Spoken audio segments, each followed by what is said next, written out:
우리 지난주에 살펴보았던 사르밧 과부 그리고 베드로 그리고 한 가지 더 아브라함을 같이 좀 살펴보면서 복합적으로 한번 이 모든 이야기들을 같이 좀 살펴보기를 원합니다. 우리 창세기 22장 이거를 같이 한번 찾아주세요. 중간중간에 성경 말씀을 아마 제가 다시 이렇게 같이 이야기할 때에는 가능하시면 앞에 있는 PPT를 보아주시고 지금 이제 제가 노라고 하는 그 위치에다 성경을 두시고 거기에 있는 성경 말씀 계속 같이 이렇게 볼 테니까 저는 창세기 22장에다가 성경을 고정시켜 주시고 그리고 함께 읽었던 방금 그 말씀 있죠? 열왕기상 17장 1절하고 직할피를 딱 하나 해놓으시고 그리고 창세기 22장 1절부터 함께 살펴보도록 하겠습니다. 창세기 22장 1절부터 12절 말씀까지 저랑 여러분들 한 절씩 교독하면서 교독하도록 하겠습니다. 찾으셨나요? 창세기 22장. 창세기는 구약성경의 가장 첫 번째 성경이죠. 자, 일단 찾으신 것 같으니까 함께 교독하도록 할게요. 자, 제가 먼저 읽습니다. 시작. 그 일 후에 하나님이 아브라함을 시험하시려고 그를 부르시되 아브라함아 하시니 그가 이르되 내가 여기 있나이다. 여호와께서 이르시되 내 아들 내 사랑하는 자 이삭을 데리고 모리아 땅으로 가서 내가 네게 일러준 한 산 거기서 그를 번제로 드리라. 아브라함이 아침에 일찍이 일어나 나귀의 안장을 치우고 두 종과 그의 아들 이삭을 데리고 번제에 쓸 나무를 쪼개어 가지고 떠나 하나님이 자기에게 일러주신 곳으로 가더니 제3일에 아브라함이 눈을 들어 그곳을 멀리 바라본지라. 이에 아브라함이 종들에게 이르되 너희는 나귀와 함께 여기서 기다리라. 내가 아이와 함께 저기 가서 예배하고 우리가 너희에게 돌아오리라 하고 아브라함이 이에 번제 나무를 가져다가 그의 아들 이삭에게 지우고 자기는 그가 칼을 손에 들고 두 사람이 동행하더니 이삭이 그의 아버지 아브라함에게 말하여 이르되 내 아버지여 하니 그가 이르되 내 아들아 내가 여기 있노라. 이삭이 이르되 불과 나무는 있거니와 번제할 어린 양은 어디 있나이까. 아브라함이 이르되 내 아들아 번제할 어린 양은 하나님이 자기를 위하여 친히 준비하시리라 하고 두 사람이 함께 나아가서 하나님이 그에게 일러주신 곳에 이른지라. 이에 아브라함이 그곳에 제단을 쌓고 나무를 버려놓고 그의 아들 이삭을 결박하여 제단 나무 위에 놓고 손을 내밀어 칼을 잡고 그 아들을 잡으려 하니 여호와의 사자가 하늘로부터 그를 불러 이르시되 아브라함아 아브라함아 하시는지라. 아브라함이 이르되 내가 여기 있나이다 하매 사자가 이르시되 그 아이에게 손을 대지 말라. 그에게 아무 일도 하지 말라. 내가 내 아들 내 북자까지도 내게 아끼지 않았으니 내가 이제야 내가 하나님을 경외하는 줄 아노라. 아멘. 성경에 이제야라고 하는 단어를 제가 한번 서치를 해봤어요. 그랬더니 사르밧 과부 그리고 요 구절 오늘 함께 읽은 아브라함의 이야기가 나오더라고요. 이 두 가지 이야기를 이렇게 쭉 천천히 하나씩 살펴보길 원하는데 역시 오늘도 같은 마음이에요. 하나님께서 여러분들에게 친히 준비하신 말씀을 여러분들이 붙잡길 원해요. 하나님께서는 여러분들에게 말씀하시길 원하시다는 사실을 믿으시기 바랍니다. 오늘 함께 읽은 창세기 22장 1절에 보면은 이렇게 시작되죠. 그 이후에 하나님이 아브라함을 시험하시려고 그를 어떻게 했다고 되어 있어요? 부르셨다고 이야기하고 있죠. 그렇죠? 창세기를 같이 볼게요. 계속 이 부분을 계속 보면서 이야기할 거예요. 뭐라고 되어 있어요? 아브라함은 어떻게 그를 어떻게 했다고요? 이 일에 하나님이 아브라함을 시험하시려고 그를 어떻게 했다고요? 불렀다. 그렇죠? 그때 아브라함의 반응이 어떻습니까? 뭐라고 얘기해요? 그가 이르되 내가 여기 있나이다. 자, 이 듣는다는 거 굉장히 좀 중요한 것 같아요.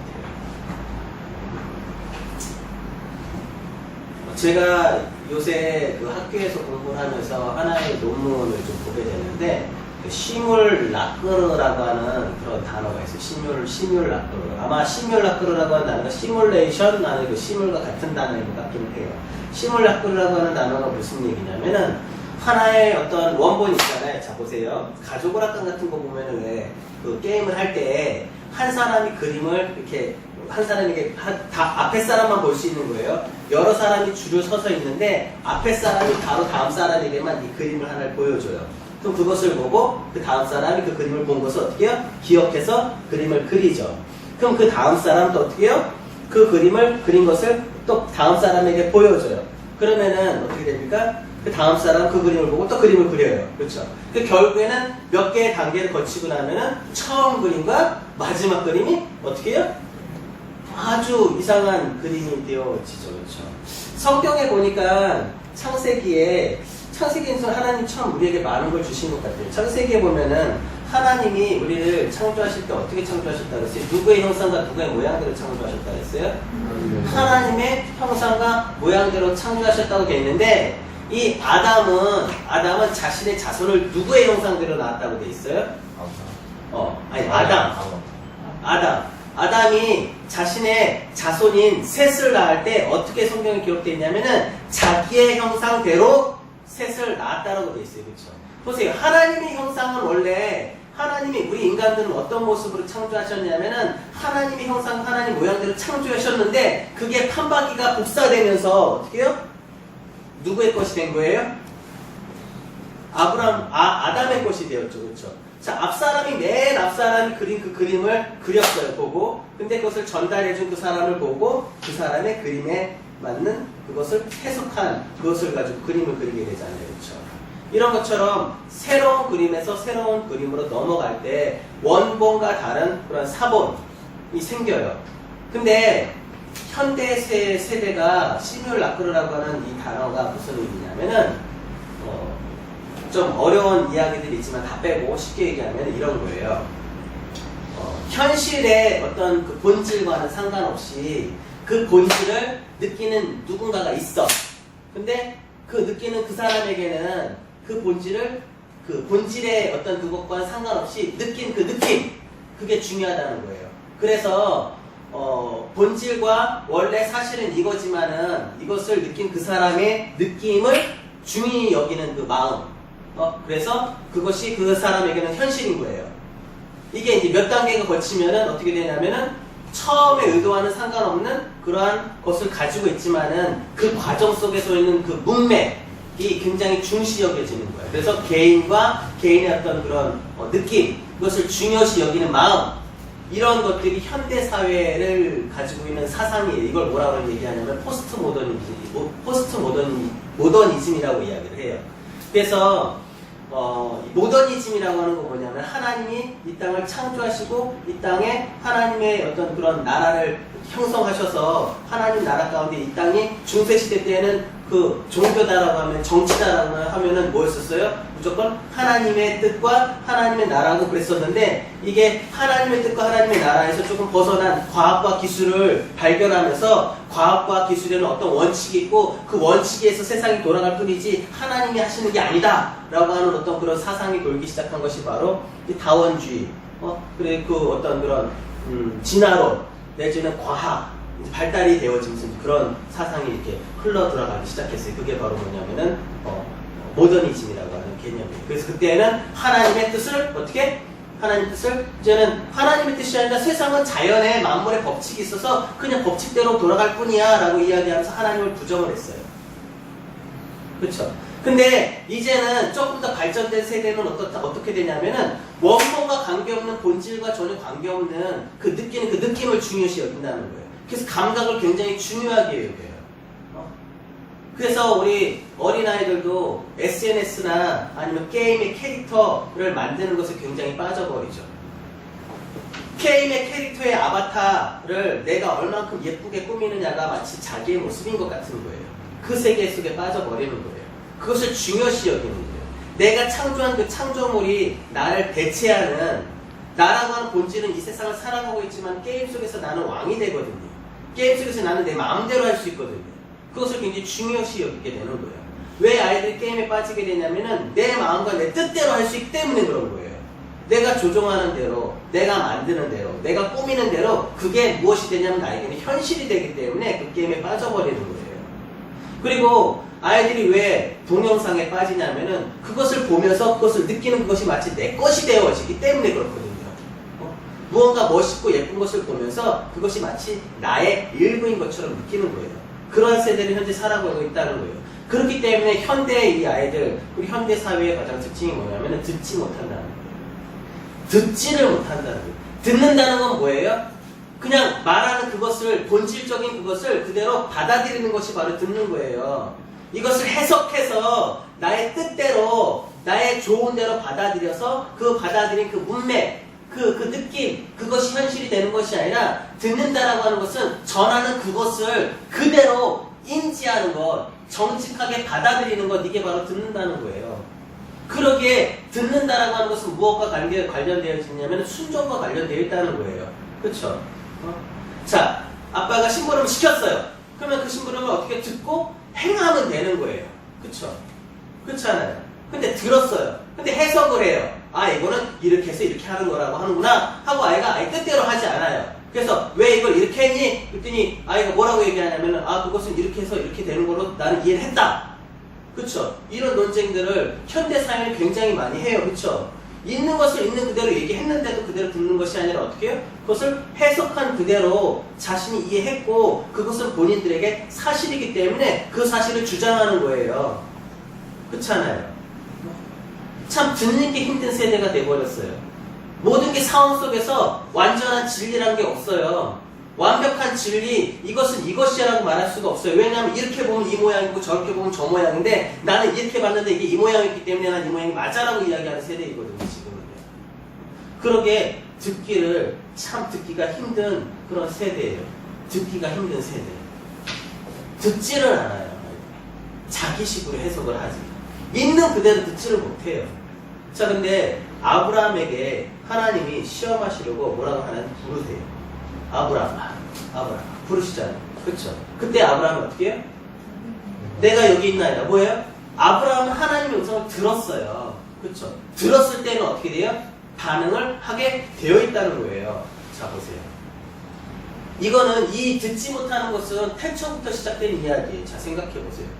하나님께서 하나님의 형상과 하나님의 모양대로 인간을 창조하시고 난 이후에 사람들에게 뭐라고 말씀하시냐면은 이 동산에 있는 모든 실과를 너희가 먹어라. 하지만 동산 중앙에 있는 선악을 알게 하는 나무의 실과는 너희가 먹지 말아라 라고 분명히 아담에게 말씀하셨어요. 그렇죠? 근데 보세요. 이게 진실이고 사실이고 확인 어떤 그런 진실이에요. 본질이에요. 근데 이 아담이 그 다음에 어떻게 돼요?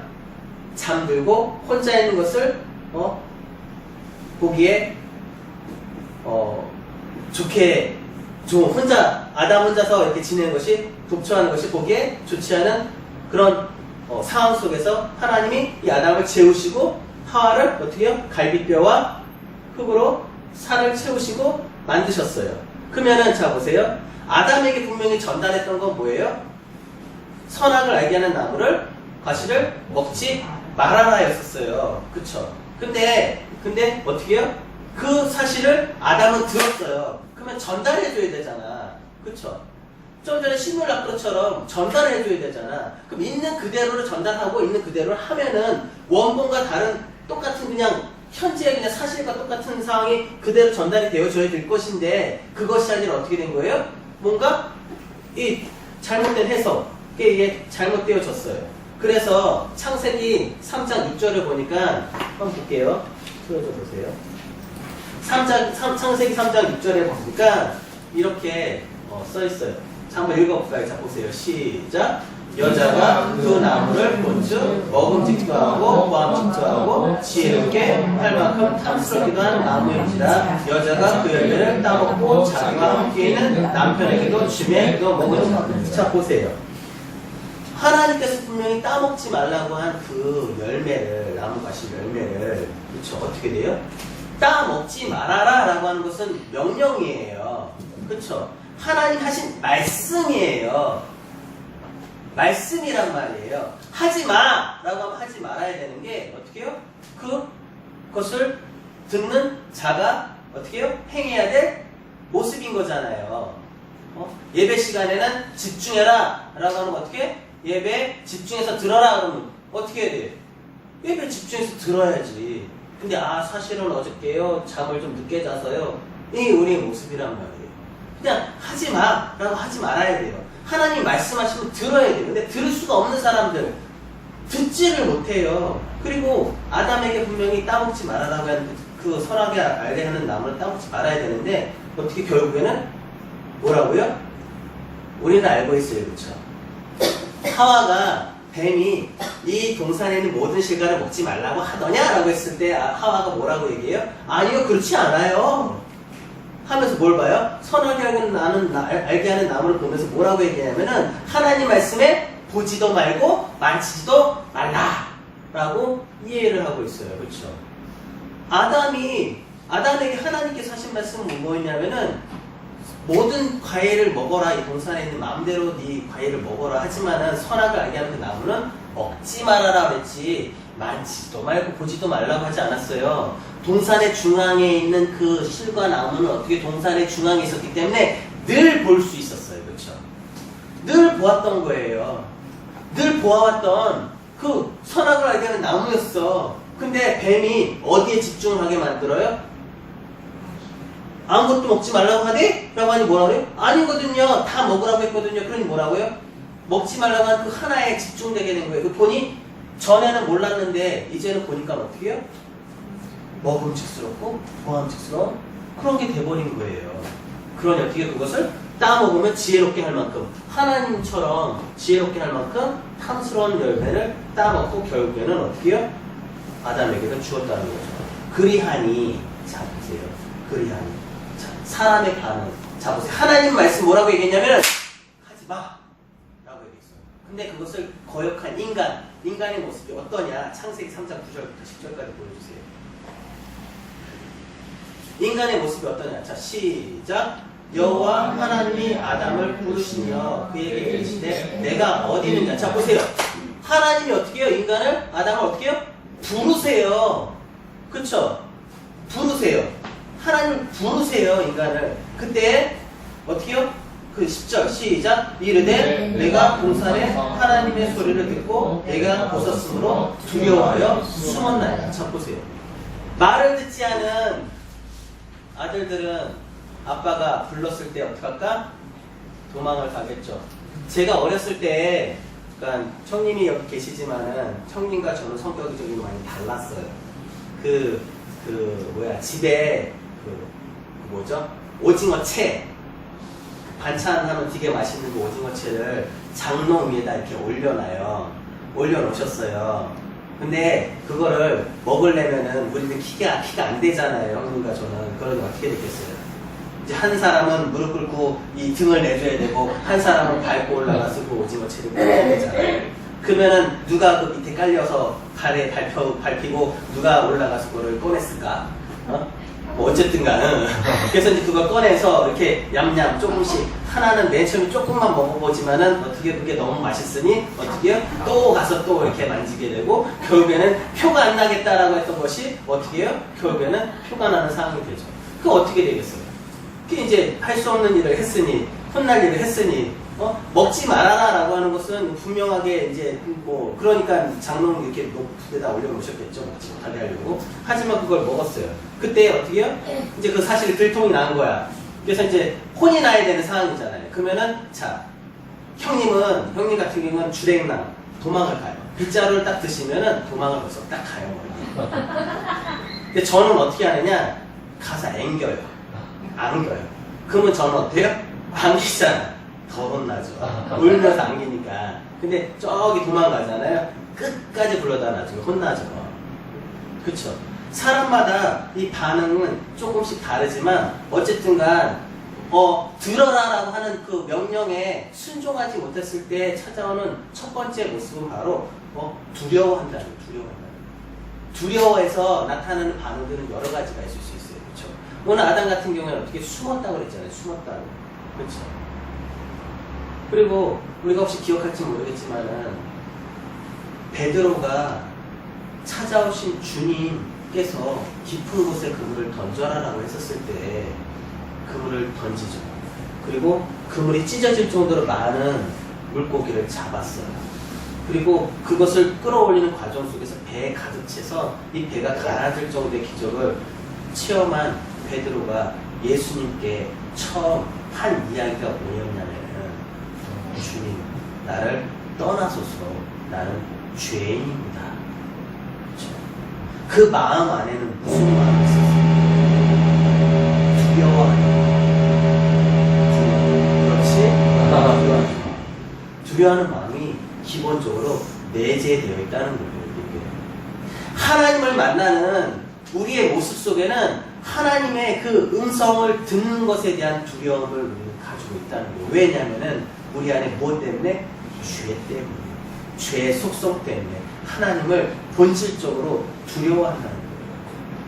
하지만은 하나님과 우리의 관계는 어떤 관계냐면 본질적으로 어떤 관계냐면요, 에레미야 32장에 38절부터 31절까지 이렇게 쓰여 있어요.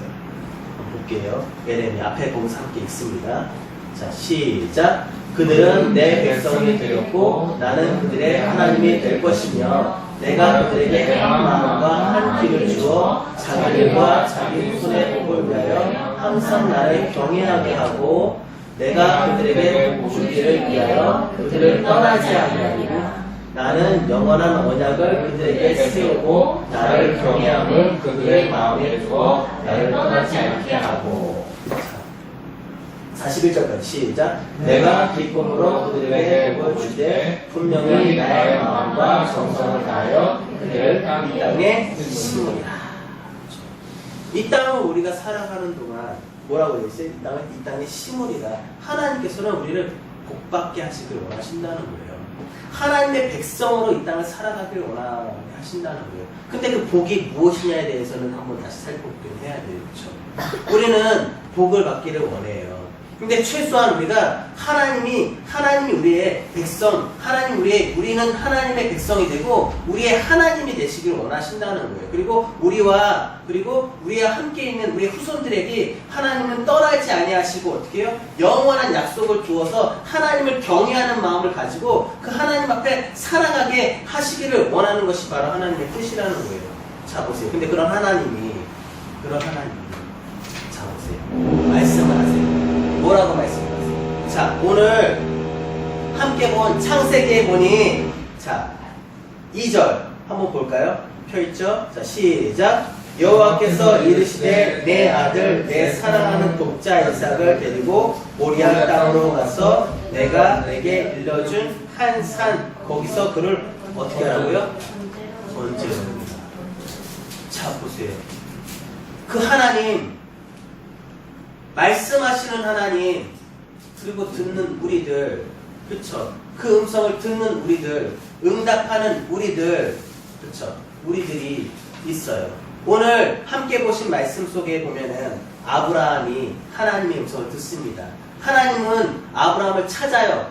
아브라함하고 부르세요. 그때 아브라함의 반응은 듣는 거였어요. 그쵸? 그러기에 반응했어요. 뭐라고? 하나님, 제가 여기 있습니다. 그때 하나님께서 말씀하세요. 뭐라고 말씀하세요?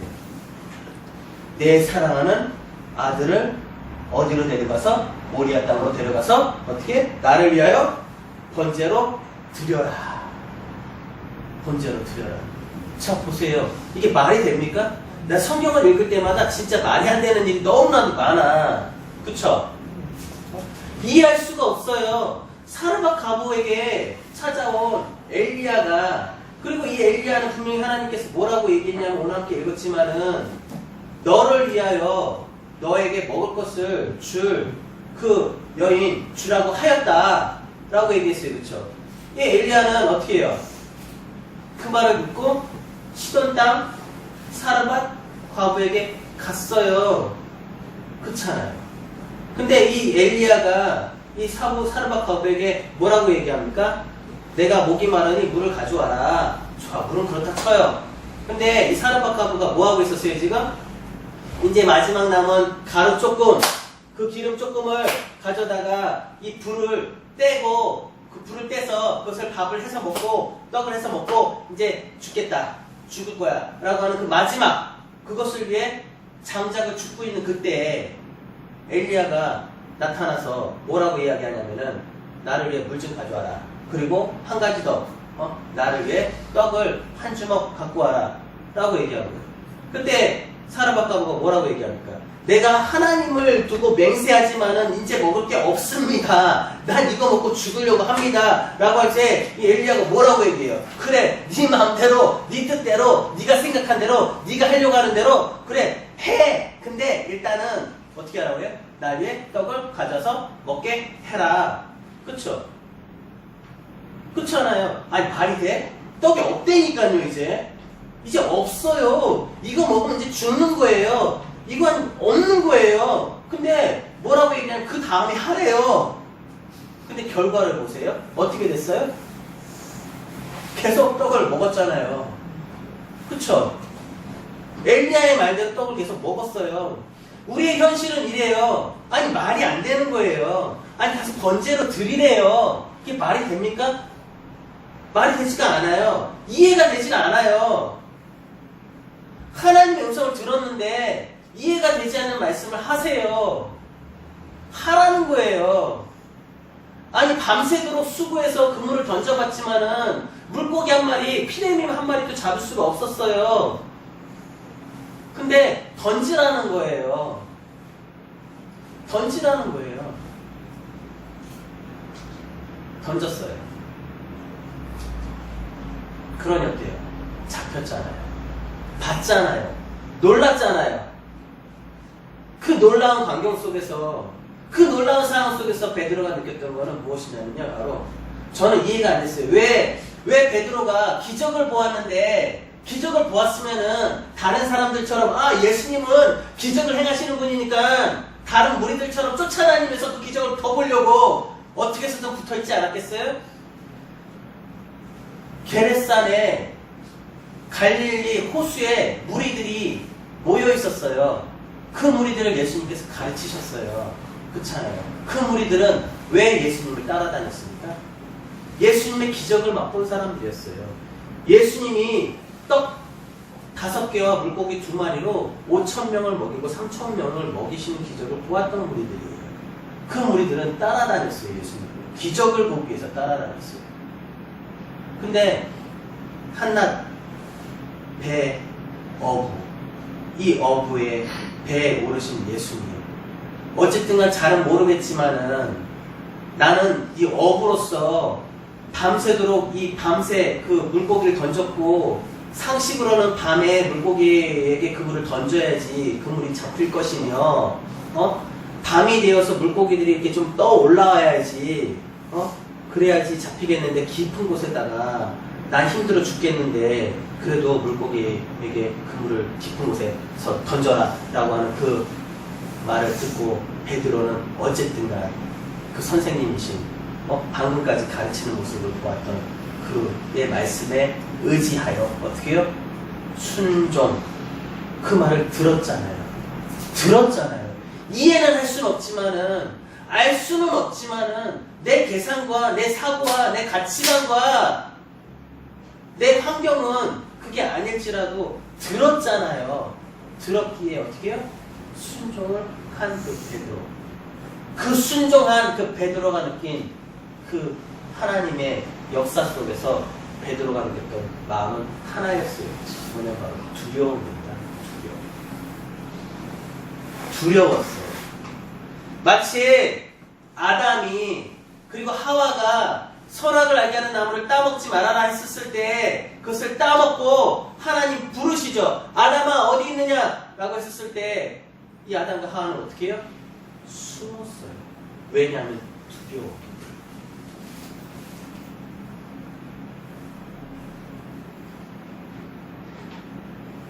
하나님의 역사 가운데, 하나님의 선하심 가운데 우리가 깨닫게 되는 마음은 하나님의 음성을 들을 때, 하나님을 마주 대할 때 우리가 깨닫게 되는 마음은 하나님을 경외하는 마음, 두려운 마음인 것입니다. 그리고 그 가운데 우리는 무엇을 발견하게 되냐면 내 안에 있는 죄성을 발견하게 됩니다. 그 하나님을 만날 때 선악과를 따먹었던 그 아담과 하와가 하나님 앞에 직면한 것은 자신들의 죄성이었어요. 자신들의 죄였어요. 사르밧가부가 오늘 말하죠. 왜 하나님, 왜 선지자여, 왜 내게 찾아오셔서 왜 내 죄가 생각나게 하십니까? 내가 원했습니까? 내가 오시라고 했어요? 왜 내가 내 죄가 생각나게 하십니까? 자, 보세요. 이 과부에게는 유일한 아들, 자신의 미래, 그리고 자신의 모든 것, 그것이 누구였냐면 바로 아들이었어요. 그렇죠? 자, 보세요. 이 아들이 죽는 것을 통해서 이 아들이 어떻게 움직이는지 보세요. 자, 죽은 아이를 누가 붙잡고 있어요? 과부가 붙잡고 있어요. 과부가 안고 있어요. 심리적으로도 이 과부의 아들, 그 아들을 누가 데리고 있어요? 누가 지금 저기 하는 거예요? 그 과부가 안고 있잖아요. 내가 이 장작을 가져다가 이제는 이걸 불을 피워서 이 가루 남은 것과 이 기름을 가지고 떡을 만들어서 내 아들과 함께 먹고 이제는 내가 이것을 먹고 죽을 거예요 라고 했던 거. 그 과부에게는 이 아들을 잡고 있는, 그쵸? 그 마음. 근데 그 하나 절대로 놓칠 수 없는 그 하나가 이제 죽어버렸어요. 그쵸? 그 죽은 아들을 안고 있잖아요. 그쵸? 이게 근데 누구에게 전달되는지 보세요. 이 아들이 죽었을 때 비로소 아들을 빼앗기죠. 아들이 죽는다는 빼앗김. 그쵸? 그 두려움 가운데 맞이한 것은 사르밧가부가 맞이한 건 뭐였었어요? 바로 자신의 죄였다는 거예요. 하나님의 크신 역사 앞에, 하나님의 그 광대하심 앞에 마주한 인간이 느끼는 마음, 그것은 두려움, 죄성이었다는 거예요. 결국 이 아들이 어떻게 됩니까? 어디로 옮겨집니까? 엘리야에게. 그렇죠? 엘리야에게 옮겨져요. 엘리야의 품으로 옮겨집니다. 엘리야의 품으로 옮겨졌을 때 비로소 이 아이가 어떻게 돼요? 대신해서 하나님 앞에 어찌하여 나와 함께하는 이들이 이런 일을 당하게 합니까? 하는 엘리야의 기도를 통해 하나님이 그 엘리야의 기도를 들으심으로, 그쵸? 들으심으로 이 아이의 혼이 돌아오니라. 자, 보세요. 아브라함은 오늘, 자, 보세요. 모리아산에 가서 아이를 바치라고 하는 명령을 들었어요. 그렇죠? 그리고 그 들은 것을 어떻게 합니까? 아브라함은 행동으로 옮깁니다. 믿음은 행동으로 확증되어지게 되어 있어요. 아브라함이 하려고 칼을 들어서까지 목을 치려고 하는 그 순간까지 갈 수 있었던 단 하나는 하나님에 대한 경외함, 두려움 때문이었어요. 이삭을 살리실지 안 살릴지 그건 중요하지 않아요. 하나님을 두려워하는 마음, 하나님의 음성을 듣는 그 마음, 하나님 앞에 선 사람의 마음, 그 마음이 순종으로 이끌었다는 거예요. 아브라함의 믿음은 행동으로 드러날 때 결국은 그 믿음이 확증되어졌다는 사실을 기억해야 됩니다. 하나님을 두려워하는 마음이 행동으로 되었어요. 자, 보세요. 아빠가 무서우면 아빠가 하는 말 들어야 안 들어요? 듣죠? 아빠를 대하는 그 마음, 경외하는 마음, 두려워하는 마음, 그것이 바로 우리가 하나님 앞에 선 사람들의 모습이어야 된다는 두려워하는 마음, 경외하는 마음, 그 마음이 듣게 되고 듣기에 행하는 순종이 되어진다는 사실을 기억해야 합니다. 하나님 앞에 서셨습니까? 하나님 앞에 살아가십니까? 들으시기 바랍니다. 온전히 들을 수 있을 때 우리는 그 두려움을 행동으로 가져갈 수 있습니다. 베드로는 도망가려고 했어요. 그렇죠? 주님 떠나세요. 그 두려움 앞에서. 아담은 숨었어요. 부르시는 하나님의 그 음성이 두려워. 사르밧 가문은 자신의 아들을 빼앗기는 그것을 그 두려움, 자신이 놓칠 수 없는 그 마지막 하나를 빼앗기는 그 두려움 속에서 어떻게 합니까? 자신의 죄를 깨달았어요. 그러기에 그 아이를, 죽은 아이를 내어주지 않습니다. 결국엔 빼앗겨서야, 결국엔 잃어서야 하나님이 우리에게 고통을 주실 때야 비로소 노아합니다. 이 세 사람의 순종을 보세요. 사르밧 가부는 자신이 순종하기 위해서 순종한 게 아니에요. 빼앗겼어요. 고통이 왔을 때, 고난이 왔을 때, 그때서야 비로소 하나님을 만난 거예요. 베드로는 어떻습니까? 자신의 상황과 환경 속에서 할 수 없지만 그래도 음성을 들었어요. 그리고 순종했어요. 아브라함을 보세요. 하나님을 경외했던 그 아브라함은 내가 비록 이 아이를 죽일지라도 하나님이 그 모든 것의 주관자라는 그 믿음, 하나님 두려워하고 경외하는 마음으로 하나님 앞에 순종할 수 있었어요. 하나님 앞에 듣는 여러분들 되시기 원합니다. 여러분들의 삶이 하나님 앞에 살아가는 삶이 되어지기 원합니다. 하나님을 온전히 들으시는 여러분들 되시기 원합니다. 그리고 그 들으심에 응답하는 삶을 살아가시기 원합니다. 함께 기도하겠습니다.